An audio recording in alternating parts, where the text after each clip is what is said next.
Hello guys, this is Rome Tips. Today I show you how to make a donut chart in Google Sheets. Subscribe and give me a like if this video helps you, because your feedback helps me and show you how to do it right. And first, open Google Sheets and create new project or open your old project.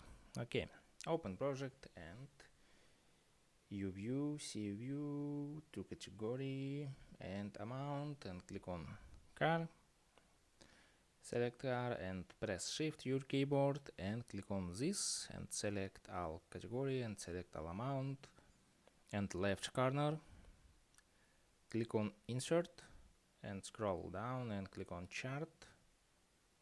Alright, and right corner chart type and click on this, scroll down and search scatter. No, and down chart and click on this. Okay, and that's all. Subscribe and give me a like if this video helps you, because your feedback helps me. Bye bye.